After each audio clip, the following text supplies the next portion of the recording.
Ladies and gentlemen, are you ready? Shit's about to hit the fan. Welcome to Unsanctioned Thursdays on Wrestling with Freddie. All right, you guys, welcome to Unsanctioned Thursdays. No Jeff Dye, you're stuck with me. I have a fun show planned for you. This show's title is called The Heel Turn. Not heels, that show already exists. This is The Heel Turn. You have to say it with that kind of a voice when you repeat it, right? You can't just go, oh, the heel turn. No, you can't, if that's how you sound. I don't know how you sound. My voice kind of sucks too. So if you sound like that, I'm sorry. I feel your pain. But thanks for listening. Thanks for tuning in. A lot of allergies going on for me as I get older. That kind of sucks. I'm almost 50. Was never allergic to anything. And now apparently I'm allergic to everything in my neighborhood. So that's a lot of fun. I've been told to eat local honey. I don't know why. I guess because the bees are getting it from local flowers. But it's not like I'm getting honey from the flowers in this neighborhood. Like I can only get it from wherever the farmers farm their honey from. So I don't know if that's bullshit or not. Anyway, let's get this show started. We're going to start with the mother of them all. We lost Hulk Hogan, and that was the biggest heel turn ever. So we're going to start with that one. Hollywood Hogan, the NWO earthquake. It was the biggest heel turn ever, right? Yeah, biggest heel turn ever. It shook up the entire business. It made people watch WCW. It helped WCW in the ratings take over and start winning in the ratings. It took place at Bash at the Beach in 1996. I was 20 years old and I took a break from wrestling at that time. So I missed this heel turn. It was my friends that were all like, oh, dude, you should watch wrestling. Hulk Hogan's an asshole now. So he made the turn. I was never a Hogan guy. I know I shouldn't. I'm not trying to speak ill. My mom told me to eat my vitamins and say my prayers, man. Like, I didn't need to hear that from the guys that I'm wanting to watch fight. I wanted them to say tough guy shit like the heels would. So I always rooted for the bad guys. I probably would have liked him more as Hollywood Hogan. But he had been the red and yellow superhero for over a decade. The fans were kind of getting over that. See, I was ahead of the curve on that too.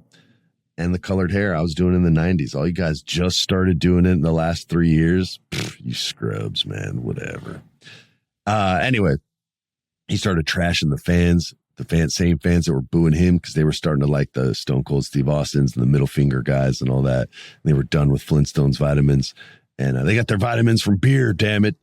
And so he called the fans trash, shit all over him, made them hate him, and the rest was history, man. It changed his entire career. It gave him an extra like 10 years probably, but more, whatever it was. It was awesome. It worked out perfectly, and the crowd reacted perfectly, and it's all about the crowds on these turns, babyface or heel.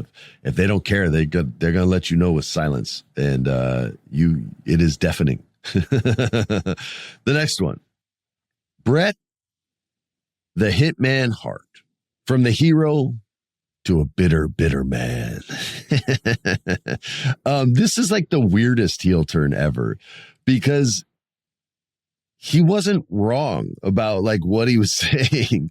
Like doing the Playgirl magazine and all that stuff and the cursing, like that wasn't babyface behavior. That was heel behavior. And it was like, it's like rooting for Han Solo in Star Wars over Luke Skywalker, right? Like Luke Skywalker's the babyface. Han Solo's the badass babyface. He's Stone Cold Steve Austin. He doesn't care about the rules.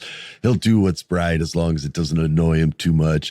And that's an easier guy to root for because we can relate to that because he's less disciplined than the babyface. The babyface, it's of course gets all the same opportunities to sin that the heel gets, but through his discipline, he stays away from the women, the booze, the drugs, all that stuff. And he stays disciplined and pure and true to himself, right? And that's harder to relate to because that's a hard road to walk, man. You usually walk it alone because there's fewer people living that life. And it's easier to go drink a Budweiser and flip off your boss when he's not looking. Like everybody wants to do that. So I always kind of felt bad for Bret, but he did turn nonetheless. And it's probably one of the most conflicted characters in wrestling.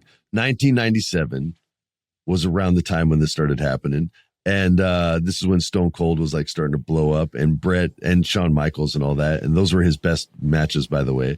And that was his beef. And then we had the double turn in the Stone Cold Bret Hart match where they literally switched switched roles mid-match, and the crowd went crazy and bananas for it. It's one of my favorite matches ever. Talk about blood, good Lord.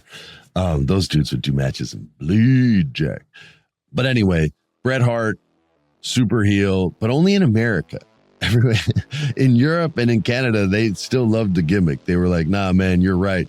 F America. America's like, what? F you. So that always is good for wrestling. We had some good beef there. And it felt real. It probably was. He was probably genuinely pissed.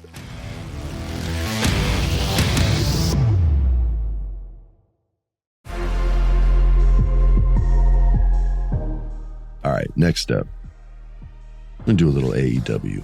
And we're going to talk about Mr. Maxwell Jacob Friedman in a heel turn that I certainly didn't see coming. I thought it was going to go the other way. I was certain Adam Cole was going to turn on his best bro, MJF, and screw him over. But instead, it was MJF who kicked him right in the nuts. Max has great aim. He always hits guys right in the balls. And they never do the Miyagi low sweet. What was that? Wax on, wax off, or was that paint the floor? I think it was paint the floor. They never do the paint the floor technique, which is weird. All these guys should know it by now. But yeah, he kicked him in the nuts, and they were no longer bros. And he reveals that he truly is the devil, just a ruthless, cocky asshole, and he's the top dude at AEW, man. I mean, when he was champ, they were killing it. On his way there through CM Punk, he was killing it. Now with the Hurt Business confrontation and him and Bobby, like now that he's killing that. He has his contract that he can cash in on Adam Page. He's going to be killing it. So he's positioned to do great stuff again.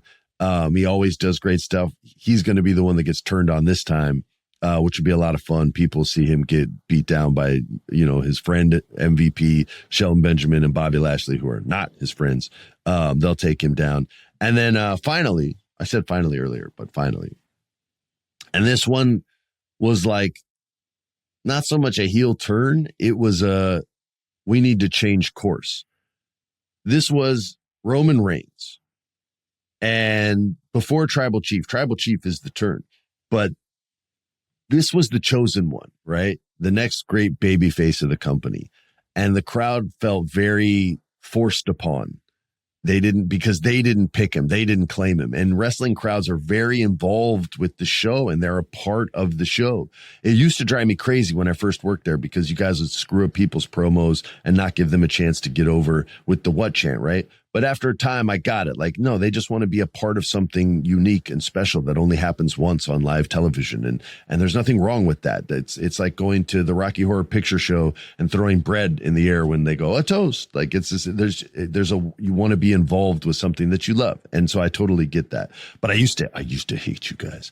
But anyway, the crowd they weren't feeling it. And they would boo every babyface promo this man had. And it got Seth Rollins over when Seth was the one beefing with him back in the day. This is all pre-Tribal Chief, and Seth Rollins, buying in and all this stuff to the corporate way of thinking. Like, people were cheering him instead of booing, man. It was awesome. And they didn't really know what to do with Roman, so they switched and went full heel. And that's what I meant by changing course. And this Tribal Chief emerged, and everyone booed and booed and booed, and they hated him. He got good heat, and then those boos turned into cheers, and eventually, organically, without it being forced upon the audience, they chose Roman as the top babyface in the company, and they still treat him that way to this day, which is pretty awesome because they made him earn it. And when you earn, you don't deserve anything in life. You earn everything in life. And that's why the Roman Reigns thing is so honest and so organic. They made him earn it. And that's a big thing. My godfather used to talk about respect, right? He said, people hand out respect too easily these days.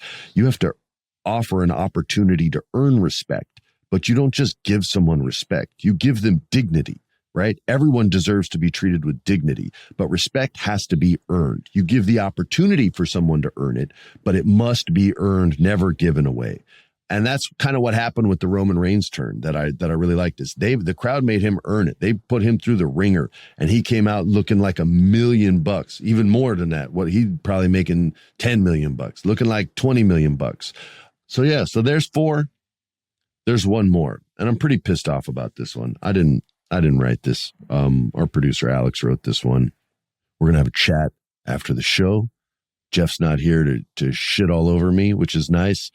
This heel turn was 28 years in the making, y'all. And you never saw it coming. You never saw it coming. But we read the comments in the comments section when my movie came out. That's right. You know where I'm going. The final heel of this episode is the fisherman from I Know What You Did Last Summer. You had no idea I was going to turn heel on your punk asses and try to kill everybody and try to kill your favorite Julie James. Well, I did, and I almost got away with it. It wasn't for those meddling kids.